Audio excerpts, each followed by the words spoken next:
So I'll just read this little bit out from William Prynne, the bottom paragraph on this page, right? So it's got some quite interesting and important points in regards currently to how we're really being obstructed from getting any justice really against any ministers or against the Parliament staff who are doing things wrong or unlawfully.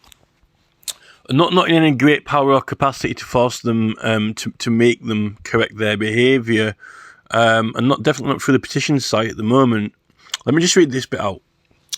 So it says that the privilege of Parliament in that age did not exempt any lords or other members of Parliament from attachments, prosecutions, suits, arrests, fines and imprisonments upon complaints made to the King and his council for any high contempts, trespasses, and breaches of the peace committed by them sitting the Parliament. This by himself being attached, prosecuted, fined, imprisoned by judgments of the King and his council for serving a citation of the Archbishops of Canterbury on the Earl of Cornwall in the King's Palace, as the first record assures us.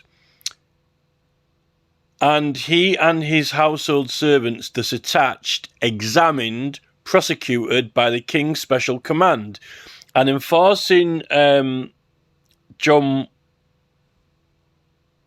Wilkes or Wakes, the Archbishop's chaplain, to eat his letters of citation and swallow them down, wax and all, against his will, and for imprisoning and beating him when he came to serve a citation in his house in a peaceable manner, sitting at the Parliament, right? So basically it was also saying previously about the fact that if they were going to serve any subpoenas on any members of the Parliament, they should serve them actually to the Parliament during, while Parliament's, being held, while they've got the privileges, until it's, until the sessions end or it's, the end of, unless it's prorogued or dissolved or whatever, right? Not at their home address or house. So this is interesting because it's effectively saying here that it's talking about getting the King, sending complaints to the King and his council, okay? That could be through the courts or actually the Privy Council, right? Now this is the thing. They've always had that bill of exemption, which is really important, which goes all the way through all the courts and all the justices to the King, right? Because there might not always be a Parliament, okay? You can always complain to the King about any of the justices or anyone who makes any orders, right? Because challenge them over the rights or the law.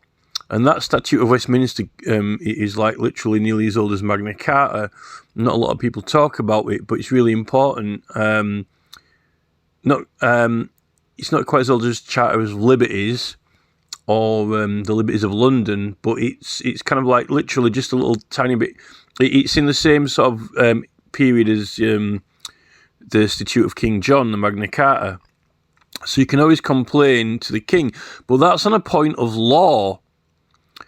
It doesn't necessarily mean that you're going to prosecute the judge or take legal action against the judge or the person who's made an order, but it gets literally the matter automatically gets kind of appealed to the King, and they will look at the law through the rules, and then the justice will have to go and do as the law says, right? You could do that on someone in Parliament. It's not necessarily taking an action against that person, but it's making them check the law or check the rights with the King, right? And I've actually used this recently with the Speaker, who effectively is the Judge of Parliament and the Chairman of the Ways and Means, because it is right, if they don't comply with the law or obey the law or an order, you're challenging them on the law, basically, right at the top, with the person who gave the law assent, right? You're not necessarily prosecuting or taking legal action against them, but you're making them You're sending them to the king, right, basically to put them right for anything that they're not doing right or if they're doing it wrong. Now, I think that when they made the 1688 Bill of Rights, and particularly the Article number 9, I think they refer to it as Article 9, the one that Jeremy Johnson was talking about in his Lord Hanningfield case at Southwark Crown Court.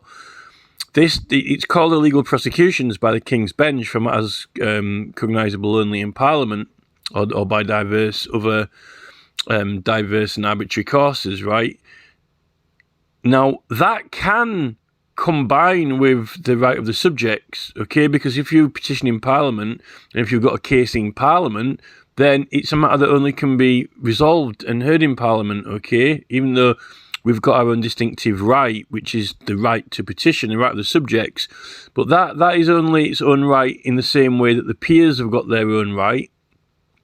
Life peers are meant to have their own right, that they can only be tried by their equals. But that is another right that's meant to be separate from the actual Parliament when Parliament's assembled. But when Parliament's assembled, the Lords have got their privilege in one house and the Commons have got their other privilege in the other house, right?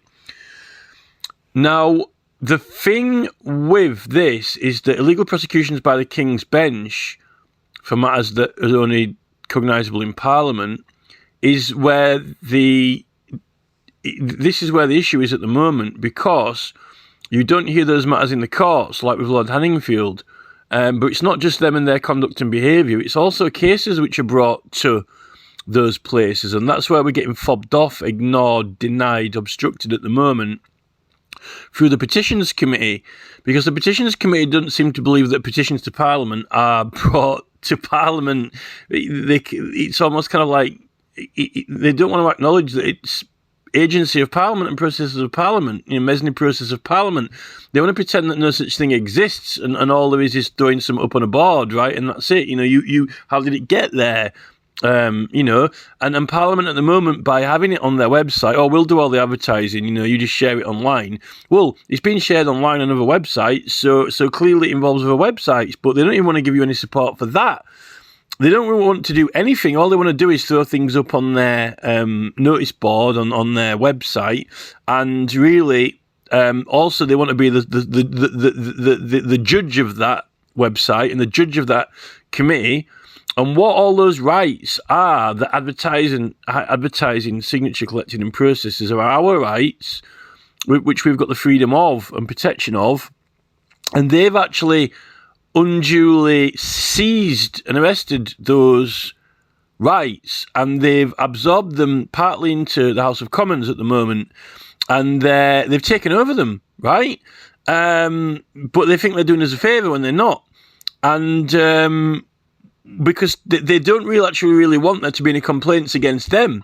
It's a form of protection, but they've overreached their protection because they're actually censoring things, trying to get things put right, which they're doing wrong. Okay, and that's where it's meant to be resolved. It's meant to be resolved in Parliament, not through the courts. If these people have done something which isn't to do with a Parliament process or their service in Parliament, if they've broke the law in their own life, it goes through the courts, right? But if it's anything that the government are doing wrong, or any member of the government, and also in respect to your own causes and cases, so that's not meant to be judged by the courts, but also it's not meant to be judged by the King and Council either, because the King and Council are the head of the courts. Now, but the thing with the Bill of the Exemption is it doesn't prosecute, it checks and corrects, which going through the House of Commons to the House of Lords, you put bills through. You put a bill through the House of Commons and through the House of Lords to the King, right? So I strongly believe that you can put a bill of exemption through the Speaker if they're not, if they're lying about the law, or if they're not giving you your rights, or if if it's a dispute over legislation or failure to apply your rights, you're not actually prosecuting an action against the judge.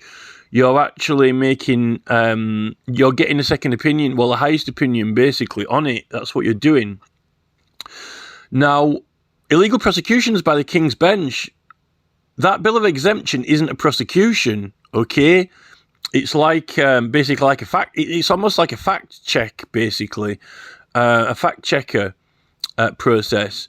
Now, since the 1688 Bill of Rights, this what they're talking about in here is basically, if they might use the king to prosecute members of the House of Commons, or the King and Council, like Westminster Hall, because they had the King's Bench in Westminster Hall and the King sat in there, right? Or even in the House of Lords, you can appeal to the House of Lords. But because the House of Lords are the judge of their own privileges, right? And the House of Commons are the judge of their own privileges, that's why you don't have a prosecution by the King's Bench against any members of the Commons. But also, you can be petitioning the Lords, which is Parliament as well, right? And also, the courts won't get involved in that either. Now, the problem is, this is a problem, right? You can complain about Parliament, about its staff. They've got the Parliamentary and Health Service Ombudsman, but I think they're pretty useless, right? There's also privileges committees as well for House of Lords and Commons, but anything to the Commons really is meant to be by petition, okay? So you called an election petition. So prior to 1868, right? If you want to complain about the election of members of Parliament, if they were cheating, if there was an election offence, or if you just it's an election petition. That's what it is, about a petition to Parliament, right? But because of corruption in Parliament, they allowed the courts to hear those matters, which they previously weren't. And they just basically copied off the Tumultuous Petitioning Act, because they let courts hear some matters about petitions, but only if there were large numbers of people in order to get it all checked. Mainly because, if there's people from all different regions doing petitions, then it was, easy to get it sorted out in the local area. But remember, if it was under 20 people, you didn't need to do that, remember. But the thing is, I think it's to do with the publicity, right? Because you publicise your own petition, right? Parliament aren't really supposed to have anything to do with publicising petitions unless they debate it, and then it gets enhanced, right? Or if any of the MPs debate it in Parliament or act on it, if they act on it, within a department, it's our remit, privilege, and right to go to create it, collect the signatures, and the large numbers of signatures. Clearly, Parliament can't say we don't know what it means when you've got 100,000 signatures on it, because if 100,000 people in the English language can read something and know what it means and have signed it, then that's evidence that someone can understand what it means, right? And you can't say that you don't know what it means, particularly if you've got like teachers or professors signing it, right? And also, if it's something that Parliament can't do, or how can they? If 100,000 people sign something, right? How can Parliament say that it's not something that they can do or within their power? Because people wouldn't really sign it, would they? This is the thing, and this is where we are now with this Michael Westwood, right? With his election petition, there's 3 million people signed that who know what it means, and it's very simple. It's like it's one sentence, and there's 3 million people signed who think that Parliament can act on it as well. But yet Jamie Stone and the committee came out with all this jargon about not being able to act on it when that's wrong, because of the 1868 Act only says courts may hear those matters, okay? And that really put people off signing it, and they've actually lied, okay? Just like the reason why the Act was made, really, which is scandalous. How can you see? This is the thing. A couple of ministers in Parliament and some MPs, basically, right, are trying to fob off 3 million people, which is not it's not nothing. It's 3 million. It's a very extremely large number. They can't, this is where we are with this Parliament now. They're coming up with excuses, lies, misdirections, waylaying people, delaying people, and so forth. And that Michael Westwood petition is the prime example of that now. and because people aren't happy with the ministers and the members of Parliament and their party to do with the election, right? And it's a petition to Parliament so they can hear it and act on it. Well, they wouldn't even be able to have the meeting, but they're saying that they can't go any further than that. It has to be the Prime Minister or King, but the Prime Minister and King have got the power to call a general election, right? But that's got nothing to do with that. That's not to say that Parliament itself can't debate and vote either in the chamber or by a committee the seats of its members, no matter how many seats it is, one or loads. If people from all over England are very unhappy about their MP seats, you wouldn't have all these election petitions around the country. It's just when there's the odd one, when it's multiple, it's a big matter, and everyone's coming together and signing one petition, and it also records how many percentages signed in each area, right? And the rules for that committee is that you get 6 months, right? So there's nothing to prevent the recall of MPs. You know, the Recall of MPs Act has got its own process with, 10% signatures if they've been naughty, and you get a certain amount of time to sign. But that's an actual given model, and it also says in the Act that there are other ways and means to do it, which is by petition to Parliament, right? Now, getting action against ministers, they've got complaints processes, right? Anyone can email Parliament and complain, but it's usually one person by themselves, and then they submit information. And I think a lot of people are getting fobbed off because the staff are groomed and trained, and they go to staff training, and they're trained to how to manage these people. Effectively, we're all being managed. We're being managed, and a lot of people are doing a lot of good work. Some people, don't have legitimate claims. Some people have very tenuous claims, but there are a lot of people who are actually putting a lot of their time into things and research and study, and they're actually better than these MPs, and they're actually better than some of the members of Parliament, and they're proving them to have been wrong on a lot of important and major issues, right? And it's here where this training kicks in, this staff grooming, this like Tony Blair, basically, this Tony Blair mechanisms of implementation, this staff conditioning, so they're just taught how to manage us, basically fob us off, like what's happening now when we're trying to get this certificate from the Speaker of Parliament, through this Helen Eames, right, which she was trying to say that, I wasn't right when I was right, and I am right, and I'm not wrong. And they're just trying to lie to us, waylayers, sideliners, fill us with tosh when we are right, and some people have done very, very, very good, outstanding work. And some of these MPs, like Matt Hancock, are going off into the jungle in Australia and not even being there for their constituents, when actually that's a breach of privilege, according to William Prynne, right? Now, it's true that there are committees like the Privileges Committee. They've also got the Forfeiture Committee. They've also got, Parliamentary Health Service Ombudsman, but they've got normal complaints processes. Every department of the government has got its own complaints process, and it's only when they won't resolve it, when you have to escalate it and go to these ombudsman or the, Solicitors Regulation Authority, or the Bar Standards Board. You've got all these different departments, but these look for local. You've got the Judicial Conduct Investigations Office, and you've also got these committees. For local. I forgot what they're called now, but it's something committee, standards committee, or for local magistrates, basically. Sam Guzzi went to work in there after he'd been the clerk before he became a judge, when he was climbing the ladder and running away from things that he'd done unlawfully, things that he'd done wrong. What's it called now? It always makes me think of a casual vacancy, parish councillor, but it's called... It's not called a standards committee. It's some committee that doesn't sound like it's anything to do with, the conduct of magistrates. But it is for the conduct of magistrates, local magistrates.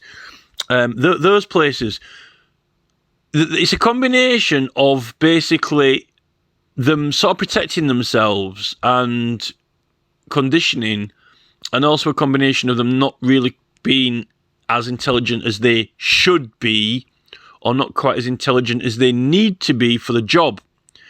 And that's the problem. And also, it's a bit of redneck, it's a bit of redneck where they don't really want to do a lot of these things.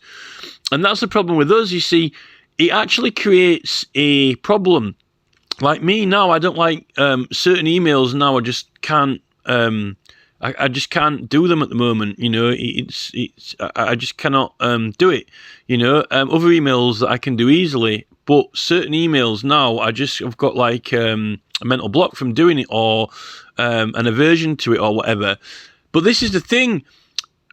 You get lied to that many times, and you get like knocked back that many times. When you're perfectly correct and right, it actually creates psychoses or mental injuries, right? And this is the thing.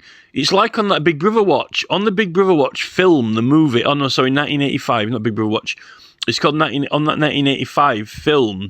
There's a conditioning process where that. The leader of that Big Brother watch cult, he gets this guy who's meant to be opposing his organisation, and then he puts him through a conditioning process of a punishment.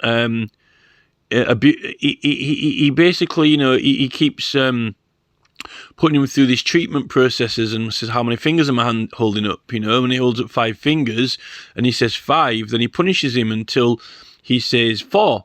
So he's conditioning him to lie, right? So then, he does what he's told, not what is the truth, right? And this is how this government actually are treating their old staff, and how they've done it for a very long time. I think Tony Blair is one of the flagship people of this mechanisms of implementation. It's how Tony Blair wants the world to run, so he can rule it and dominate it with his Fabians, right? So when the Fabians, right, so they make all the rules up. Obviously, you've got to have some rules that are written down, but through this military, it's almost like training soldiers in a way, how they train military staff. How can you get them to shoot people? If you've got people who are kind people, how can you get them to shoot people if they've got an aversion to shooting people, or people who don't like violence? How can you make them hit people if they don't like hitting people? You have to I suppose, poke them until the violence comes out, like a cage and an animal, So, these conditioning processes to get humans to behave a certain way. And that's really now what this government are doing with all this AI and all these images they're flashing up and adverts. In fact, it's BlackRock, Vanguard, and all these big corporate groups who've bought everything out now are putting adverts around the country. They're the ones who are using this psychological model and technology to influence behaviour and conduct, and also a lot through the TV as well. And that's why there's been a huge, a big opposition to it, because suddenly YouTube and Facebook and online has opened up to all the people who usually their opinions were repressed from TV, banned from TV, yet ironically, even though all these, paranoia or, resentment, or all these negative, or not necessarily negative, but some very intellectual, thinking outside the box, some also very clever and intelligent thinking it's never been allowed on TV. Although, funnily enough, I've been watching Doctor Who at the moment, and these people getting killed, and this might be a children's program, right? But I've noticed that they have less of that now. But like on the A-Team, can you remember the A-Team? No one got shot. They managed to miss everyone, and no one actually got shot or killed. They managed to do it in a way where people actually didn't get shot on the A-Team, right? So so trying to bring this back to the Parliament staff. So the Parliament staff basically are all, they're conditioned and groomed and told, no matter what anyone says, if anyone's right, okay, and obviously they can't be educated too much. They've got to be intelligent, but they can't be too intelligent. They can't be too clever. They can't have too much initiative to think for themselves, right? Through this conditioning, which I think it probably goes way back, but I think Tony Blair's been definitely modernising it and employing it in this whole Bill Gates, Fabian, kind of like World Economic Forum takeover of governments around the world. from the corporate private sector, beyond leaders and the military-style campaign, with children at their disposal, that kind of thing, right? So this is why we've got this obstruction with Parliament at the moment and their staff because of this grooming. And when you get all these citizens, and, I'm not saying that all citizens are correct. I'm not saying everyone's right. Some people make things up or lie or come up with some absolute tosh. But there are a significant number of people who are correct, all right, and who are right. And they put complaints in, but they're just being blocked, sidelined, waylaid.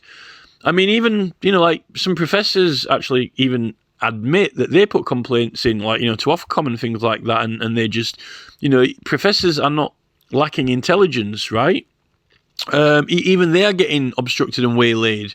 And this is the thing. So when people are actually correct, and when people are right, and they've been to school and they've been educated and, they're honest, not everyone, but let's look at that proportion of people, right?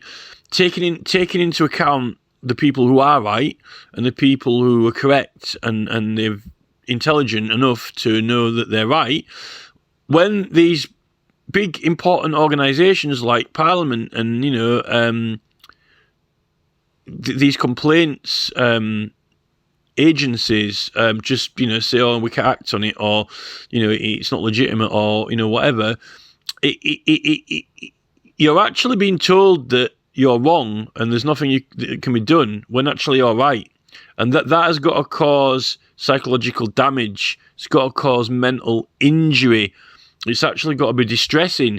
It's almost like, can you see, if you went to school and, you did really well in your maths, but then your teacher gave you a really rubbish grade and sent you home and ripped up your schoolwork, that would be damaging, right? And this is the thing with schools, they're pretending that they want to educate people, but they don't want people to be too educated, right? Because if they're too educated, then they can't control them, right? So this is the thing. So it does actually create mental injury, right? It's injurious to people, and it's also actually downmarking the people. Now, on the other side, from Parliament side, from the government side, right? This is a thing. Now, they've also, the public some people end up getting a mental block, or they just don't want to have to deal with it. But that's good for the government because they give up trying, right? They're defeated. They give up trying and they're defeated. They're beaten, right? And if they cause mental injury to them, then, it's just like, like Tony Blair says, oh, that's someone else's problem. This is Tony Blair's flagship quote. This is like Tony Blair's signature statement. It's like Tony Blair's, it's like like Hannibal. I love it when a plan comes together. That's like Hannibal's, like it's his most famous quote. Like, I love it when a plan comes together with a cigar, right? Tony Blair's, in my opinion, is like, oh, that's someone else's problem. You just been fobbing off all these complaints and bullshitting to us a lot about someone else's problem. It's like Tony Blair's. That should be what Tony Blair is remembered for. Quoting, like, so someone else's problem. That's what Tony Blair's quote should be. Oh, like, fuck them, it's someone else's problem. Although he didn't say fuck them, but he might as well have said fuck them, right? Look, that's someone else's problem. Hey, look, Tony, AIDS in Africa. Oh, someone else's problem. Oh, there's loads of poor people, Tony. Oh, it's someone else's problem. Whatever. This is Tony Blair. Like, oh, Tony Blair, you're blocking, obstructing everyone from the petitions committee. Oh, that's someone else's problem. Well, I made the petitions committee. Well, yeah, you made it to block everyone. But you made it look like that you're doing everyone a favour, right? This is the thing. So, so it's creating harm, and it's actually creating, definitely creating mental problems for people and psychological injury, right? And on the government side, this is the thing, right? I'm not saying it's an easy job. Not everyone will stand. But then again, the Monster Raven Looney Party are standing. They stand in elections, the Monster Raven Looney Party. Clearly, even if they haven't got a chance in winning, even if the Monster Raven Looney Party, no one votes for them, they're trying. People could tick the box and they could end up getting elected. They're actually trying to get elected. It's on the ballot. You can vote for them, right? It's not easy to be a councillor, but or an MP. But the thing is, you want people who are capable of doing it.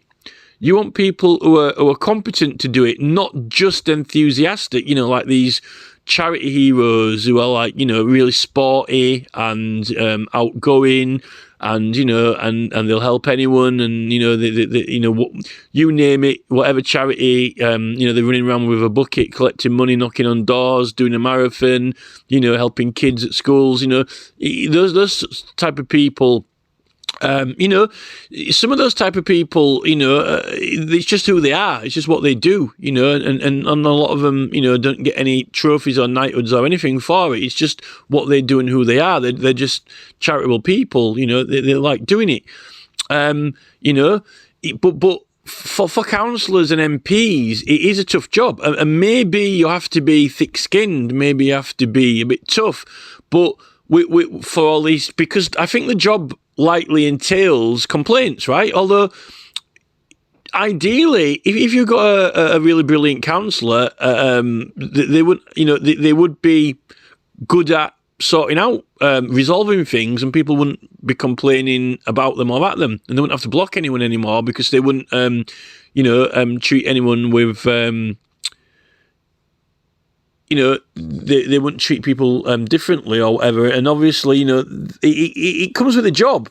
It's not being an MP or a councillor. That job is you would have thought a big part of that job is taking on people's complaints. And if you don't do them properly, or if your party's responsible for it, or if you're responsible for it, or then that's why a lot of people don't want to do it. But it doesn't mean that. You should obstruct people, lie to them, or mislead them, and I think that's the thing, that's the problem, and I think that's what I'm like wanting to focus on at the moment. And the thing is, once you get staff, and once you put a team together, and then once they've got the Tony Blair training, then the thing is, all these complaints. You see, these people don't like certain emails. These people don't like certain letters. These people don't like certain things. Labour just want to get elected and get on with their manifesto, right? But this is the thing. If you've got a secretary, and if you've got a team like Tony Blair, if you've got staff, then you yourself don't necessarily have to open all of the emails and yourself read them and reply and deal with it. You've got staff to do that. You've got support staff, right? And then they're the ones then who are, that's their job, to go assimilate and go through all these mail, right?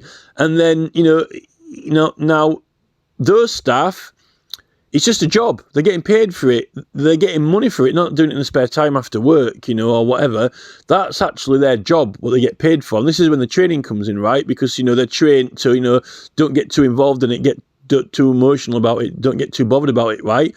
Just, and then what they do is they read these emails and go through them, and then all they do is query with the person who's in charge, like the MP or the councillor or whatever, and then they don't have to take the full brunt of it and go through the laborious task of replying, particularly when most of government have got predefined responses and predefined replies, and cut and paste stuff, or just paste the policy, or just paste the guidelines, or whatever, right? And it's a lot harder to get an in-person meeting with them. So effectively, right, this is how they manage us, because they don't actually really have to deal with it, really. They can bullshit you, they can, waylay you, sideline you and fob you off, right? And then you'll just end up having to go complain to, whatever it is the next thing up, whether it's judicial conduct investigations, or whether it's ombudsman, or whether it's, bar standards, or whatever, independent police complaints, or whatever, right? And they're another layer of this same thing, this Tony Blair, someone else's problem now. See, you notice it's not the MP's problem, now it's the ombudsman's problem, right? So now it's someone else's problem. And then when they effectively go through the same, and by the way, now these departments, they've got these categories. It's like the no man's land category. It's a category without categories, like categories don't exist. I've got this particular problem, right? So what they do is they design the whole complaints process, right? So your problem doesn't fit in any of their categories, right? Oh, we don't deal with that complaint, right? You'll have to see this other company. Now, we've all heard that before, right? Or, sorry, not company, but you know, it's not in our remit or whatever. You know, it's not advertising standards. You have to go see Ofcom. Then you go see Ofcom and they go, oh, no, we don't deal with that complaint. It's not something we can act on, right? Now we'll send it to, you know, advertising standards. And then advertising standards go, no, this is not something we can deal with. It's Ofcom, right? And then like this tennis game. Now, I've heard professors, right, you know, academics, people who are the, you know, highest level of education have said this same thing. You know, they've said, you know, a qualified academic professor, right, does not complain to the wrong place, right, when he knows what the complaint's about. Yet they're even saying to these high-level academics, oh, you know, we don't deal with it, it's nothing we can deal with. Because what's happened is Tony Blair's new mechanisms of implementation, it's a little bit like a fairground game, you know, when like they make it so the hoops don't fit over the thing. So when you throw the hoops, right, and you're trying to get the hoop over the column, right? But it either has to be, you know, it will only fit over the column if it's perfectly straight, like a, you know, 1 degree tilt, or it just won't even fit over there. So this is like, you know, or when you shoot the water gun and it's like it doesn't aim straight, it goes to the side. So you're aiming at the target and it goes off to the side, right? That is effectively what these and the people who conceived of and created these departments and agencies built them. They built them. And these are mainly parliamentary committees, whether it's the House of Lords committees, you know, like Ofcom is chaired by a guy from the House of Lords. I don't know if it's Norfolk. I forgot his name off the top of my head now. But, you know, these people have built them with bricks, you know, and then they get staff and then they employ people to run them. Like that woman from Ofcom who was in front of the Culture, Media, Sport Committee, right, you know. And they built them crooked because they built them like so it doesn't fit. Your complaints don't fit in them. Why? Because they don't want your complaints to fit in them, right? And then they don't quite give them that education and training so they can even improvise or use initiative for the problem, like with this whole privileges problem, for example, just one of the examples, you know. It's probably the most important example, right? So they're made so really they don't want to be able to resolve a lot of the complaints and serious ones, or they don't quite want them. I'm not blaming the persons. I'm not trying to say, you know, they're stupid and they can never be intelligent enough to do it, but it doesn't help when they're being mistrained and how they're literally being taught to manage people without really knowing that they're managing them, right? And that's the main problem. And then, so it ends up where a lot of people don't get any problems sorted out and then they end up giving up, right? Some people are very persistent. You hear stories where people were extremely persistent for years, but it can take many, many, many years. Some people do succeed, but they never said it, you know, it was never easy. And sometimes it turns out they were right when they were being told the whole time and they were wrong. Now, there's something, if you have actually got to go up against people who are meant to be in government, an honest authority, an honest organisation, basically, you know, the place which governs your entire country, and, you know, one of these non-government departmental agencies is saying that, you know, you're not right, or trying to claim they can't do anything, but you're persistent and you actually get something done, and it turns out that you were right, because obviously, you know, if you get something done about it, you can't have been wrong, can you? You know what I mean? You know, there's something wrong, because that means that they were actually lying the whole time, or they were in error the whole time, and it wasn't actually the truth which got the solution necessarily. It was actually this kind of like persistence and robustness, this kind of like maybe you have to be obsessed with it, you know. You would have thought that all someone needs to get a problem solved is that they're telling the truth and they're right, you know, and that's, you know, you shouldn't have to be a trauma, an ordeal, just, you know, particularly with this establishment, which is meant to be trustworthy. It's meant to be, you know, the place where you go, you know, it's meant to be lawworthy, trustworthy, right? Not a con, you know, and not like, you know, someone else's problem attitude like Tony Blair, regardless of what good that he reckons he's done in the world, right? And this is effectively what Robert F. Kennedy Jr. is saying, that he said that if Robert F. Kennedy Jr. had have been elected as president, instead of Donald Trump, he said that he was going to make so that government staff aren't allowed to lie, you know, in their job. But that involves not having them trained to manage people, and each department itself. If a department has been designed to be crooked, so, you know, you're trying to get a complaint in a slot, but they designed it without that slot, or their remit says that it's not within their remit, or they make two separate departments, A and B, and A says it's not in their remit and B says it's not in their remit, but you know that it's got to be somewhere in there, or it could be both. Not so they're both knocking it, you know, down it's like going to the bowling alley and getting in the trench, you know. And we're not talking about knocking pins over, we're not knocking these government people out, because you shouldn't be opposed to them. It ends up becoming almost like a war or a conflict against these actual people, but they're meant to be doing a job, and they're meant to be there in service, and they're meant to be helping. They're not meant to be against you, they're meant to be there to help you and sort you out, right? Now, obviously, when it comes to things like taxes and things like that, people are arguing about money, but, you know, this is the thing, the government shouldn't be doing anything wrong. It shouldn't be lying. It shouldn't be managing people or waylaying people, right? So this is the thing. So how do you resolve it? Well, they've created all these non-departmental government agencies, right? And they've created all these things like ombudsman, right? And they've created, you know, so forth.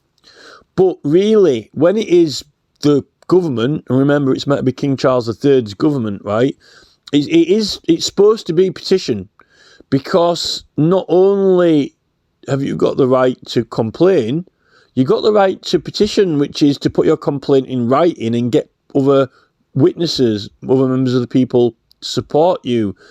And, you know, when you're doing a petition, you've got the legal right to put it in the newspaper, because, you know, you're not going to court, because illegal prosecutions by the King's Bench for matters cognisable, decidable, debatable in Parliament, right? So it's a case, but you're not going to put it to court because it's government.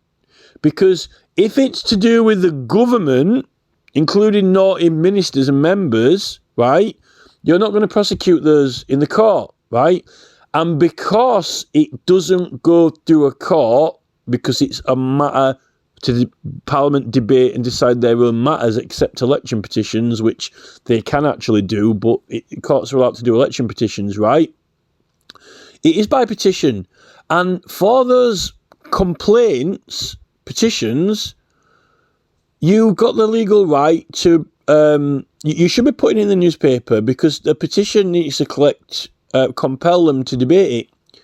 That means that for illegal prosecutions by the King's Bench for matters debatable, cognisable only in Parliament, which includes anything that Parliament has been done wrong because the cats can't hear it, you've got the legal right to put that in the newspaper, right? Because it's not a criminal or civil case through the courts, subjected to the normal court rules and procedures. So it should go in the newspaper, and you should tell other people about it. You know, if you're lying, then, you know, you're publishing a lie. So, you know, you're liable. And I think that word is important. Liable, right? It might not be true, but you're trying it, right? And if other people believe you, what evidence are you going to show them to prove it, right? You put a statement or whatever. Now, other people might have had the same problem with that government, and they might sign it. And this is the thing. This is where you get equivalent of group litigation, because what a petition to either houses of Parliament is really, it is like a group litigation, but not for one that can be heard in the courts. It's not a civil litigation case, and it's not a criminal case. It's a parliamentary, a petition. Another word to describe a petition to Parliament is a civil litigation, right? But in matters of church, state, or law. Now that would normally go in the newspaper, or pamphlets and leaflets, hand them out. But now we've got Facebook and YouTube and so forth.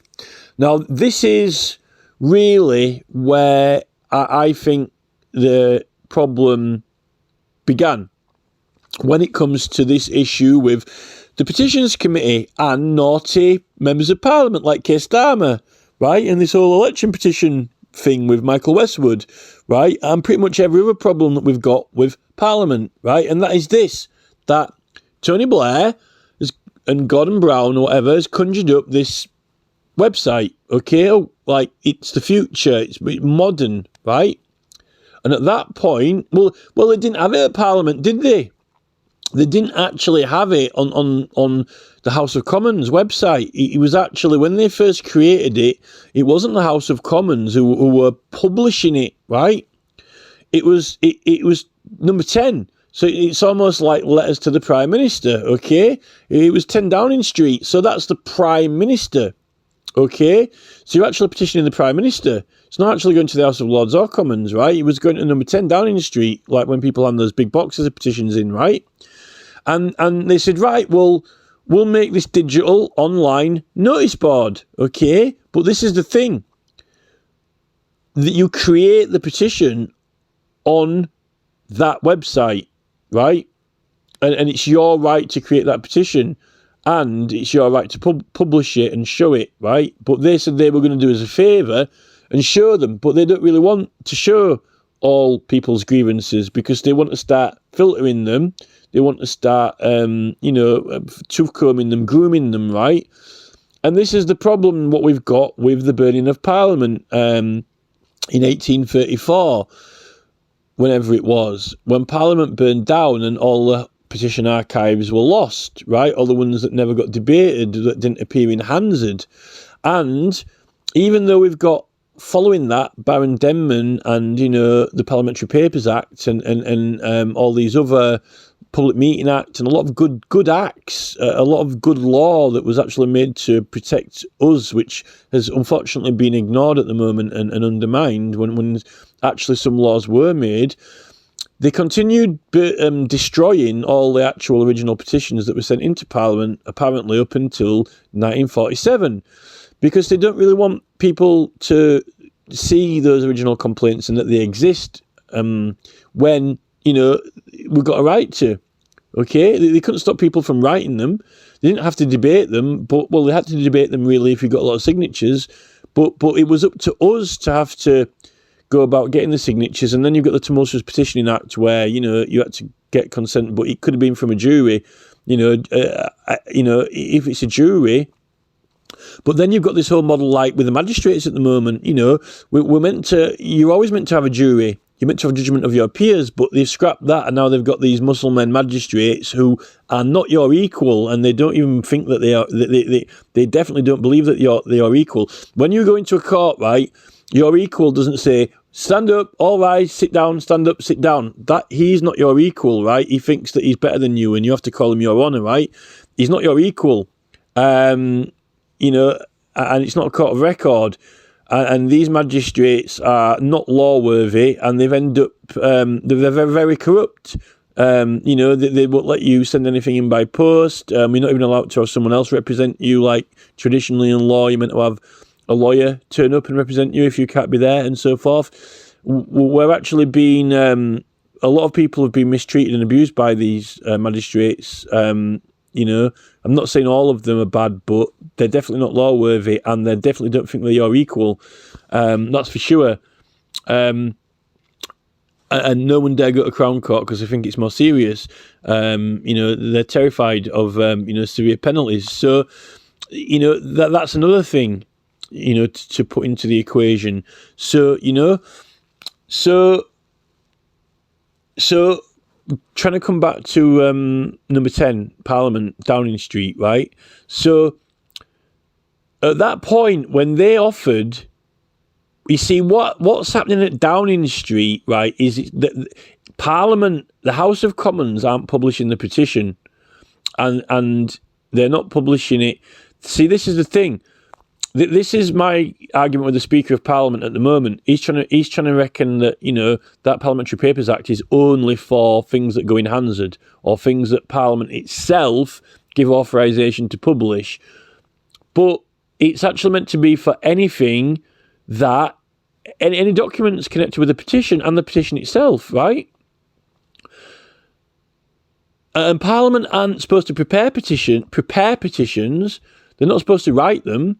And they're not supposed to promote them or advertise them, right? It's meant to be our job in the newspapers or by hand, right? And this is the thing.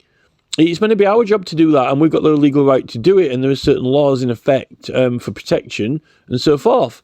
Now, I think that Parliamentary Papers Act was designed for that back then, because it says, I'll read this off a bit of paper here, it says for sure, right, why was he debarred from redress? Because in his case, as in others, the privilege of Parliament protected the presentation of the petition, the printing of the petition, all of the documents connected with it, and of the accusatory evidence given at the bar. Well, it's saying that when you do a petition to Parliament, that there can be some accusatory evidence there. Currently, the Petitions Committee is saying that you can't have any wrongdoing in it, or anything against any member or staff or the government itself, any wrongdoing. But yet here it's got accusatory evidence in it, right? And the Bar of Parliament.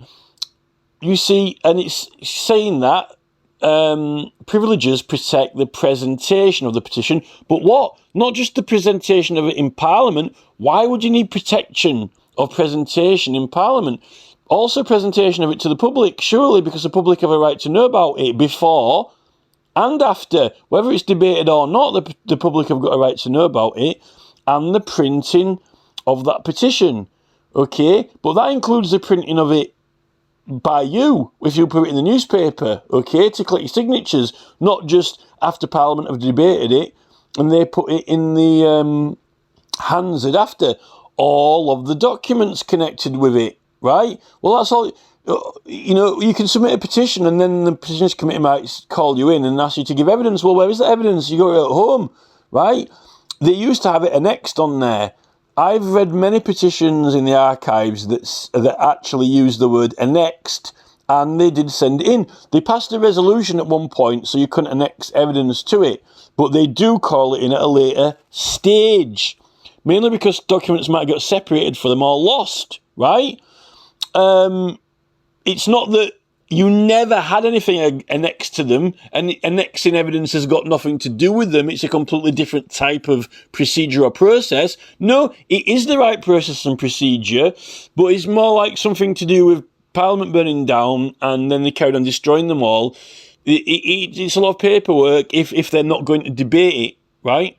And that's the only reason that Parliament can't say, oh, you can't annex evidence to a petition and then try and say that there can't be any evidence with that petition. None exists. There's none that is connected to it or associated with it. That's really what they're trying to say now, because they don't really want there to be any. They're already restricting how many words you can write and what you can put, and then they don't allow certain links. They're trying to make people think that petitions don't have evidence with them. Yet, we'll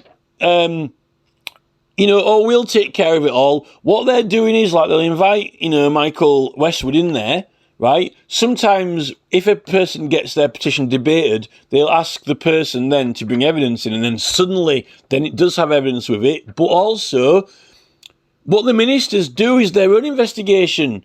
They'll do their own investigation and they'll present what they want. Now, that's a little bit like you letting an attorney who's not even really on your side necessarily.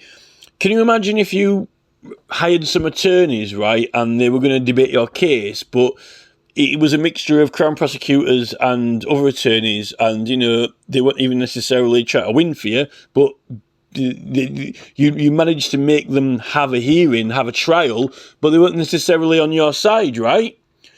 Now, they're not necessarily going to put the evidence that you might have thought was important, that you wanted to be voiced, that the evidence that you'd investigated this whole matter, and you wanted to try and prove it to the government, but they wouldn't even accept that evidence, and they just wanted to scoot around and, you know, lay documents that they wanted to read out in the committee that made the government look good, which made the government sound good, which got put on their videos and their websites, which got enhanced because they don't want to look bad.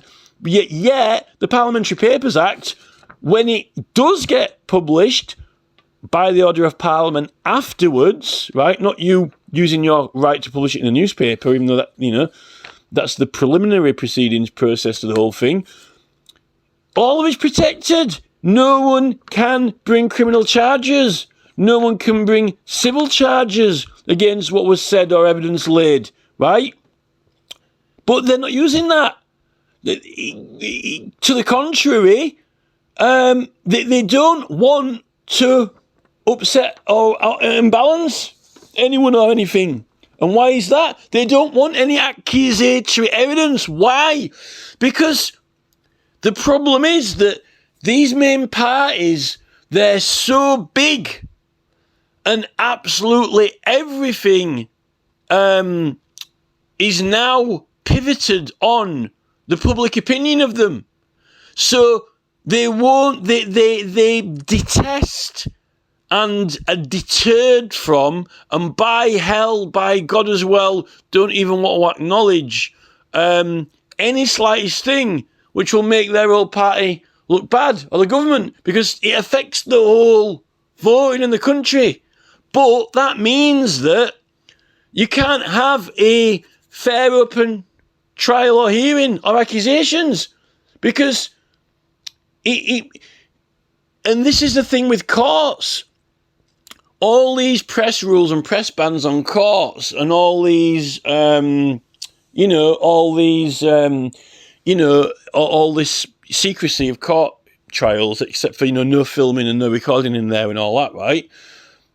If the whole thing was transparent, right, then there would be hell to play against these Crown prosecutors and magistrates and so forth, because people would be furious with the corruption and the lies and the abuse of process and the procedure rules being broken and so forth.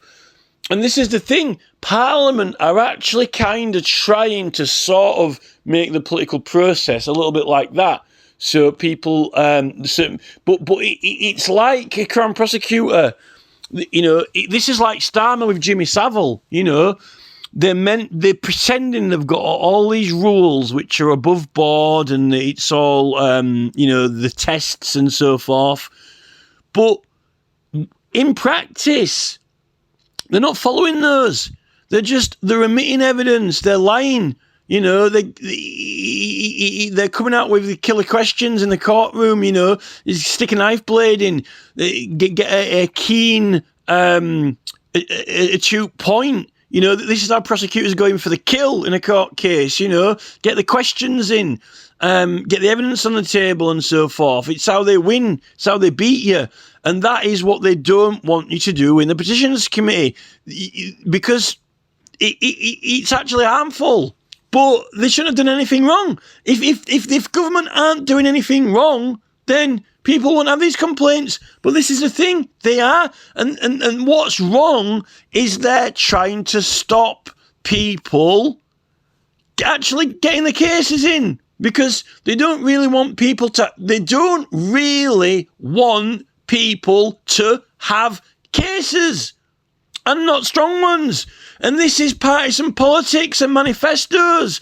Really, the government would be happy if petitions didn't exist, but they do. They do exist. That's the thing. They do exist, but they'd be happier if they didn't have to debate them. So effectively, they've got the committee on it's a sideshow. And it's not a very potent sideshow. It's a heavily diluted and liquidated sideshow, right, to what it's meant to be because of modern publicity, because of modern technology, because of modern communication. If it was done properly and potently, then these political parties wouldn't have the power to dominate government. And that's the thing. They're not meant to be. It's clear through all these writings, William Prynne, Herbert Broom, Erskine May, they are our attorneys. I knew that. And when I'm reading these books from the page, and these people, these doctorates in law, these academics, these professionals, these politicians in the 1800s, they're saying the words that I've been saying since 2003, right? That there are attorneys in Parliament, in government, we instruct them, we give them directions. They don't want instructions, they don't want directions, and when they misbehave, they don't want to be held account. And there is no Bar Standards Board, there is no Solicitors Regulation Society, there is the Committee of Privileges, there is the Committee for Forfeitures, right? And just like any other matter that is heard by the Parliament, we have got the right to petition with accusatory evidence of, not just what is the government is going to do, but if this government is performing, and who is performing or not performing, because it's not done through the courts. And when Tony Blair had his Number 10 Downing Street website, they referred the matters to government departments, right? They referred it to the Department of Transport, or because it's because of the Secretary of State, okay? The Secretary of State does, he's a member of Parliament, the Cabinet, right? But they were referred straight to government, straight to Cabinet. And this is the thing, there is a forfeiture committee, right? It's a committee for dealing with people who aren't happy with persons who have got a title. You could actually have someone's title if they were a criminal. If you apprehend a highwayman, right, in the 1700s, you could actually not only, if you get a conviction out of him, you can have his horse, you can actually have his title as well, right? This is the thing. These people are protecting each other like Jimmy Savile was protected, right? Now, people would only sign a petition for a forfeiture if this person had done something wrong, and if there were evidence to show it. I really don't know what the problem is. If the evidence is false, then it's not true, and then the counter argument will say that, right? This is the thing. In court, right? If somebody makes a statement, someone could get put in prison on a witness giving a false statement. You can't make the witness tell the truth. You can make them swear an oath, but you don't know whether ultimately, if the witnesses say this, then, that's meant to be, that's signed off for God, You can have 10 people say that someone beat someone to death, but they might not have done. But if they say that in a court, right, it's it, done and dusted. This is the thing.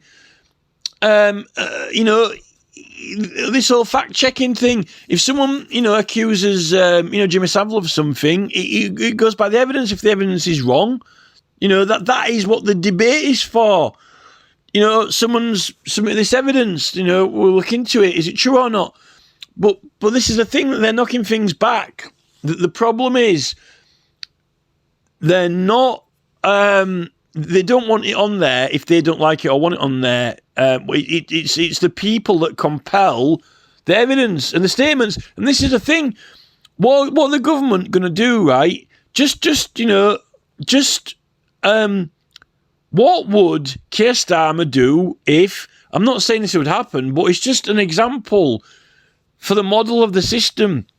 If every single elector in England said that, right, the colour yellow is red, okay, then what is the government going to do? Now, the government can, refuse to debate it and do whatever, but if that happened, they wouldn't be elected, would they? And they wouldn't get voted in. So they're not going to be the government for long, right? And that is just how it is.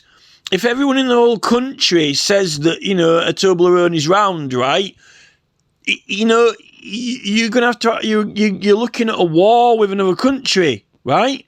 Because if all the people who go and vote the government in say that, then, and the government say they're wrong or refuse to do it, then they won't get elected, and that government will go out in this political system, and a new government will get elected until, and this is, you see, that model which I'm setting out there is going back to this 1985 film again, right, with that Big Brother watch. What Big Brother watch quote, that 1985 film, right, where you've got that military guy there, and then you've got the man who's like laid down, and he says, how many fingers am I holding up? And he says, 5. And he holds 5 fingers up, and he says, wrong. And then he says, how many fingers am I holding up? And he says, 5. And he says, wrong. And this is a thing. And he literally conditions him to say 4 when it's 5, right? So when he has to obey a command, regardless of what the truth or fact is, that means that the command is more important than truth or fact, right? Now, this is the thing. At the moment, the government are lying to us. They're not telling the truth. They're actually lying to us, misleading us and waylaying us so they can do what they want in their party manifesto, right? And they don't want to debate or try any evidence we've got that will challenge that with any true challenge, right? And this is the thing. If everyone in this country signs a petition to say that a triangle is round, right, they've got the legal right to do that, to have it redefined by the Education Committee, by the Secretary of State for Education, right? If they want to redefine it. And this is the thing. But they're not even allowing you to do it when we are the people who give the commands. This is the thing. The whole country could condition these ministers, right, that a triangle is round until they admit it, right? But unfortunately, it's not happening like that. And when people are submitting very compelling evidence, which isn't a lie, by the way, that was just an example of something. We're talking about when people are telling the truth, when this triangle is a triangle, right? We have got the right to petition. We have got the right to petition, okay? And then the government will say, no, you haven't. No, you don't. Or I've got a legal right to that certificate from Speaker Lindsay. No, you haven't. Yes, I have. Well, why are you publishing it on the website? Then, no, we're not publishing it on the website. You are publishing it on the website. No, we're going to publish yours on the website. Well, no, it's protected. This is the thing. And what they're doing is they're lying to us. We are being treated like in that 1985 film at the moment by this government, okay? And it's meant to be the other way around, right? It's meant to be us who do it. Now, this is the thing with the king, because ultimately, what the police and the military and so forth, it's Charles's country, it's Charles's government, right? But we've got the right to petition Charles and the House of Commons, and we've got a right to oppose and contest, right? But we're not getting that opportunity. And I'm not saying that people, a lot of people aren't lying and a lot of people are telling the truth, but the government won't allow the truth when it harms their policy, when it harms their, agenda. And that's what the point of the petition is meant to be for. And really, it's actually relevant that I mentioned Charles, because, you've got the Privy Council oath, and, you're not allowed to make the king look bad, supposedly. Or, well, at least you got killed. Well, at least we don't get hung for it anymore. If you made the king look bad before, you get your ears chopped off, or you get hung, or, at least he's not allowed to kill us anymore. But, instead, strange things happen, like, your favourite park bench gets vanished or whatever instead, or your favourite, DVD gets crashed or whatever, other things happen, other ways and means, arbitrary and diverse courses. But, we're allowed to complain against the king. It's our right to do that now, whether he likes it or not. And, whether the Privy Council aren't allowed to recognise or cognise that, it's part of it, really. institutional corruption can't exist. Institutional corruption, even if it's very, very real, right? Even if it happened, Privy Council aren't allowed to acknowledge it. And that's the thing with Keir Starmer now. And that is really how the Petitions Committee themselves are conducting themselves, even though we're meant to have the right to resolution for grievance. These people are meant to, get dealt with, but the worse and worse it gets and the more and more serious it gets, then the less and less resolve there is, because then it's too serious, it's too big. And then it does, and this is the thing now with the government, and with the police, once it gets too bad, it can apparently, you can't have a resolution, but the whole thing's meant to be designed so you can get a resolution. But this is the thing. This is why we're getting waylaid, sidelined, rejected, and so forth. And it's actually, I think it's what actually causing all the problems. Many people give up, and other people are actually injured from it. When all the government are bothered about is, road safety accidents and, park swings and fences around schools, yet the government are lying to people, causing psychological injury, and they really don't want to deal with it. It's someone else's problem, like Tony Blair. I'm a secretary, just deal with it, and I'll teach her how to manage people and how to basically effectively. Tony Blair will set up a team lying to people, teach them how to manage people with misinformation, lies, and sidelining, which is what they've done to the petitions. You don't need to put those in the newspaper now. You don't need to put those in magazines. You don't need to print flyers out. Don't worry, and we'll save you the financial hassle. What you'll do is put them on now a nice spanking new website, and we'll publish them all. Now that it's not Number 10 publishing them, now that it is Parliament publishing them, but don't go asking the Speaker of Parliament for a certificate because we haven't published it. Wink, wink, nudge, nudge. That's not the Parliament website. Or you've got to share it only if you share it online, not by word of mouth. Yeah, but there's a person sitting next to me. I'm at college. Sarah, could you like to sign this petition? But by the way, I'm asking you to sign it now, but that's not a privileged request. And I'll have to, unless you click it, when your finger touches the mouse button, then it is, Yet it clearly states here that, all information, evidence connected to the petition, which surely includes speaking about it to the person sat next to you, or whatever. So this is the thing. The excuses, but they know all this. The excuses which they come out with is ridiculous. I don't think they've helped us. I mean, people are still trying. They're still doing the Change.org websites, and they're still doing the 38 Degrees websites.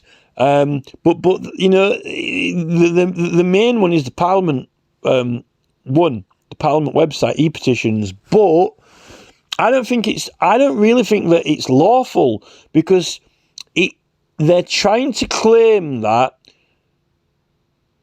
they're basically what they're doing is they are taking control of the creation, that they're wanting to co-create it with you and kind of nurture it and cultivate it to their standards and requirements, but that they don't have the right to. They don't actually have the right to cultivate and trend these petitions, because it's kind of like AI predictive text, Parliament's not school, actually.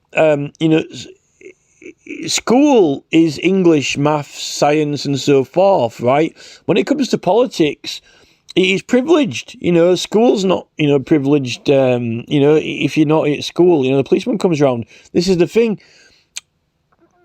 The thing with politics is you've got the freedom to ask for something, and really the government are trying to.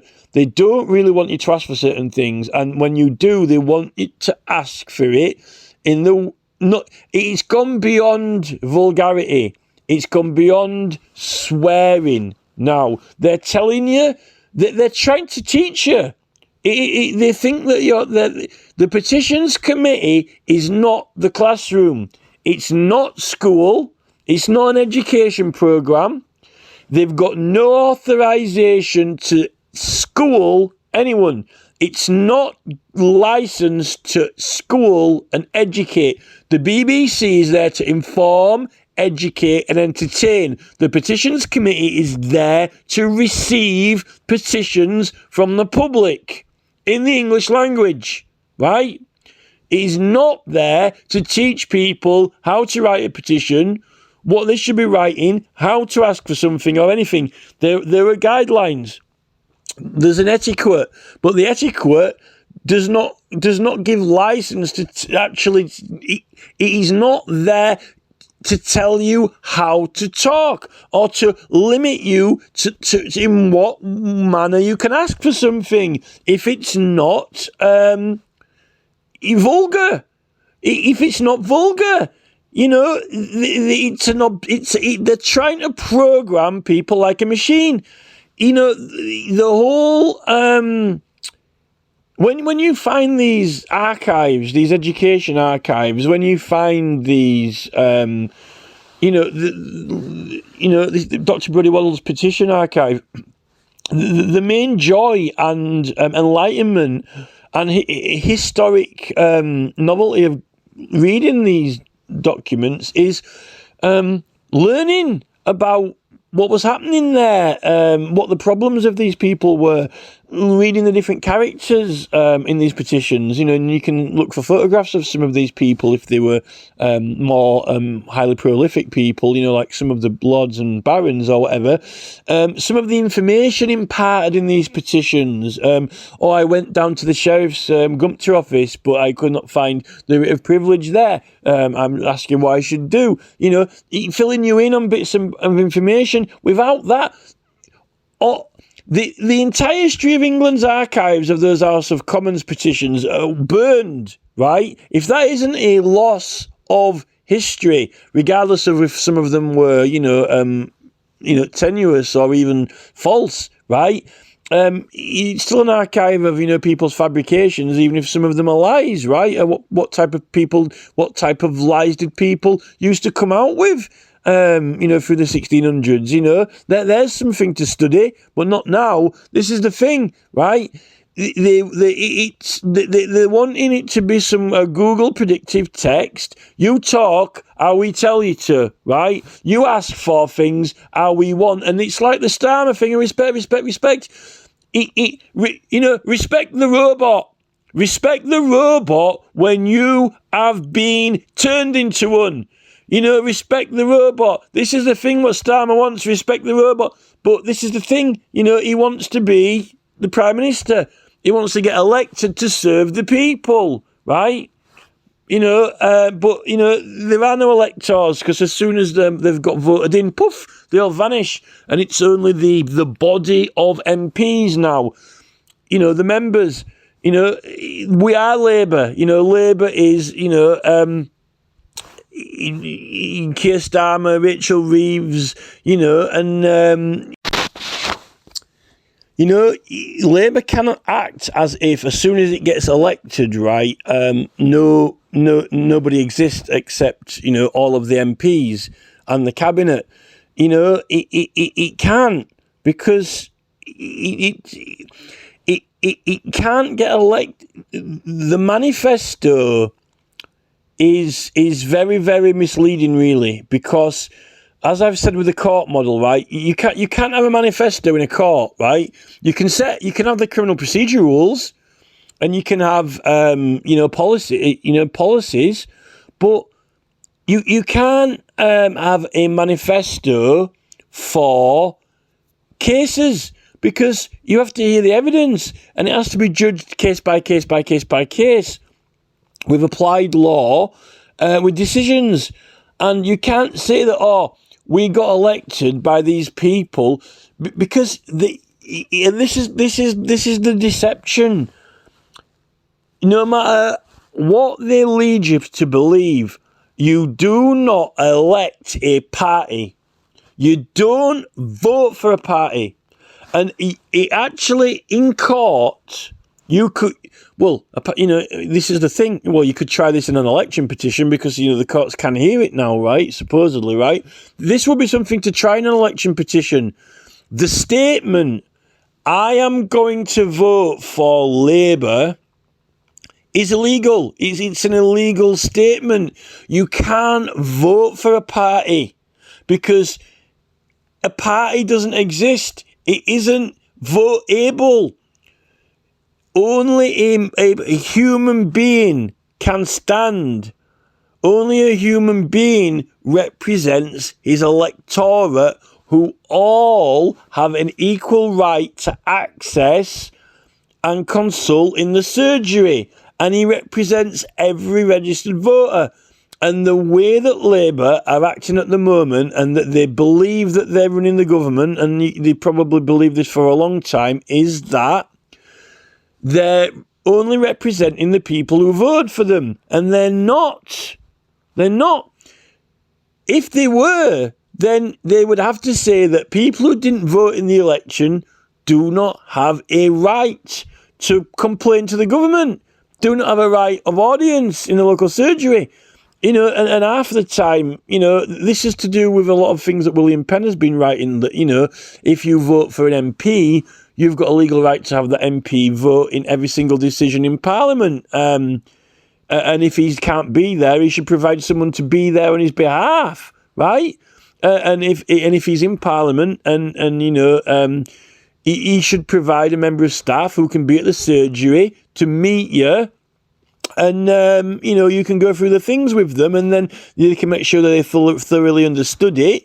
And then they can, tell the MP when he comes back, you've got a right to go to that surgery. There's not only one doctor when you go there, right? And they're going to be putting a team together. But, it's like, Ed Miliband's busy, can you see him on Tuesday at 3:00? This is the thing. This is what William Prince said. He said that when you vote for when an entire county or an entire electorate votes for a minister, those electors have got a legal right to have someone in that chamber in Parliament voting every single time there's a vote in Parliament. Because that's what they vote for, a person to represent them. Yet Matt Hancock's in the jungle whacking off monkeys, with planes flying over him from 38 degrees. We're being scammed, fleeced, conned. And this is the thing with Labour, Starmer didn't even turn up at the debate when the Petitions Committee to defend his government, when there's 3 million people signing, because they knew they weren't going to do anything about it, right? Hardly anyone turned up in that. 3 million people. There were empty chairs in that room. 3 million people signed a petition, right? You should have been jam-packed in that committee room, right? Because they knew, you'd have thought that all the Labour people had been in there to defend it, like with the ULEZ, why weren't all the Labour members in there to defend Sadiq Khan's ULEZ? Because they knew that absolutely F.A., fuck all, sweet F.A. was going to happen. Nothing was going to happen because it's a sideshow. It's a complete and total fake process, a sideshow. It's all talk, all etiquette. There's no point having etiquette. There's no point having respect when it's dud. There's nothing's going to happen. It's a charade. And this is what Dominic Cummings is talking about. With all the meetings are all fully scripted and it's just, like reeling off Shakespeare. It's a Shakespeare play. And if it goes off script, then, people get complained at. We don't elect MPs to run a script. We elect them to have representations received on every single matter, case by case, like in a courtroom. And this is the problem with this facade now. The facade has gone on long enough. And, if these people are performing and doing something wrong, they have to be held accountable for it to the electors, to the majority. And this is the thing, This is the whole point of why there's a forfeiture committee. Yeah, we can't, we can't take petitions about forfeiture. Why not? Well, same reason as Keir Starmer didn't do anything about Jimmy Savile. It makes the King look bad. Why was what was Sir Walter Raleigh doing in the Tower of London then? Oh, he pissed the Queen off. This is the thing. They don't want to be accountable. And this is the problem. They need to be. So we're just getting sidelined, waylaid, lied to, misled. And it's someone else's problem, as Tony Blair says, it's someone else's problem. They've been trained to manage us all, and that's a problem. So, I've had it with the petitions committee. I'm sick of getting petitions rejected, or, if you put a really good one in, then they'll reject it, but then they'll do something else, like, let's get rid of Keir Starmer's pension plan. So instead, instead, then what the Labour government do is, make some changes to everyone else's pensions and punish everyone instead. No, this is not about us. They make it about us. If you do something, to criticise the MPs, which we're rightly due, then what they do is they always make it about us. Oh no, it's not about Keir now, it's about us. Well, we're going to do your pensions. No. This is not about us or our pensions. We're complaining about you and your pensions, and don't make it about our pensions. This is the thing. But these people are standing up. They're getting on the spotlight. But this is the thing, and this is what we've seen. Since David Cameron, Theresa May, Boris Johnson, Liz Truss, and now Keir Starmer. That's five prime ministers we've been through, and we still haven't really resolved anything. In fact, we're just going back and forward. What they need to realise now is it's not just this AI and all this, big open media, YouTube, Facebook, freedom of speech. I think these ministers need to realise now that I think that their time has come. They need to realise that, the reason they're getting knocked around and, all these grievances, complaints are not lasting 2 seconds is because, they can't. It's not possible, to be honest. If they tell the truth and be honest, that amount of things that have been wrong, they're not prepared to have to correct it all. They don't want to acknowledge all the wrongs, the institutional corruption. They don't want to acknowledge the institutional corruption because he'll make His Majesty's government look bad, tough. This is the thing. You have to decide between truth and lies, right? Fact and fiction. And I don't think that they're going to last that much longer because we just don't need them anymore. At one point, there was one chamber and then there was two. That's not in Magna Carta. The Charter of Liberties, the Magna Carta, laws of Edward the Confessor, none of those requires two chambers. But the thing is, it's meant to actually mainly be bishops, in Parliament. That was the whole point of it. That's actually more the whole point of having bishops in there. But now they've scrapped half of the religion, even though Charles has sworn in to protect the Protestant faith. Yet they've ditched, no one has to take oaths in court anymore.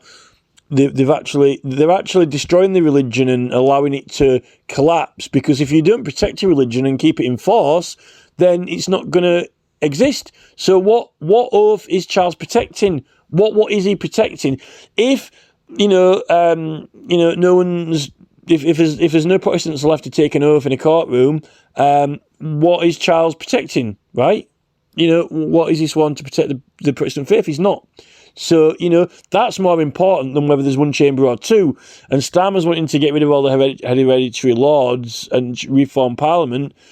It's actually more. He wants to get more Labour people in there, but actually, out of everything in Parliament, it's actually abbots and bishops who have actually the ones who have got the Magna Carta rights, which can't be changed, right? So, legally in law, it's the church who have got the main right in Parliament, and then the elected members, the elected Commons, right? Whether it's one chamber or two, right? and some of the barons and the earls and so forth, that's actually less important than the fact that they've booted the church out of there and booted all the Lord Spirituals out of there, and Stam wants to take over it with Labour. Right? Because Labour and the Conservatives don't really have a right to anything. It's these parties that have infiltrated government and that have taken control of it, and I'd just put it down to an arm wrestling match between two participants, right? With Lib Dems licking the fist, while sweat beads dripping down it, right? When they're just like both having a laugh and a pint at the same time in the strangers bar. This is the thing. The spiritual, and I actually think that this spiritual breakdown is actually probably the reason that's behind all the crime going through the roof. We've got all immigration problems. We've got very serious, real problems to do with how all the adverts and televisions have affected spirituality, behaviour, all these odd, weird, peculiar, naked attraction programs that run at night time. Trying to loss of family values, obsession with celebrity and worshippers and the whole celebritism thing. It is no one should have to be devoutly religious, but I think that's why there's a lot of problems. I think that's why there's a lot of crime now, because people are lost. People worship odd, peculiar sex toys from websites that pop up, which you can't get rid of. And all this getting all this data and information off us when no one really has accepted that. Right? They gave us these devices and then they entrapped us and coerced us into accepting that. And they're making out it's going to make it, we're going to improve the world and make everything better. But if you tell us all your secrets and give us all your information, Neil Mohan is a stranger to me. He's stolen 10 years of my life's media, right? I'm at a loss for the last 10 years, right? He's not my friend. I want him in prison, I don't want him to know anything about me. Yeah, all these things are popping up on my screens now. Little nods and winks, I don't want any nods and winks. I don't want any homages from Google. I don't want any homages from Sergey Brin. I don't want them popping, the Google picture on the Google main webpage styled as something out of one of my books that I made, a wink or whatever. I don't want an acknowledgement from Google. I don't want any acknowledgement from them. They're doing stuff to these mobile phones which is driving people nuts. Adverts, annoying. They're changing people's phone settings and buttons without permission. No one wants them changed. They're comfortable with them. They're only just getting used to using their phones, right? It needs to stop. And then there's Bill Gates and his best mate at Microsoft, right? Nicking your Outlook program and then saying, "No, we're not going to support you anymore with security, whatever. You'll have to buy a new computer." There's nothing wrong with this computer. This whole resources, constant update. These people need to update themselves. This is the problem. So there are a lot of problems to sort out, but we can't get them sorted out when we're being obstructed and blocked by this government. Particularly when people want to make a strong point.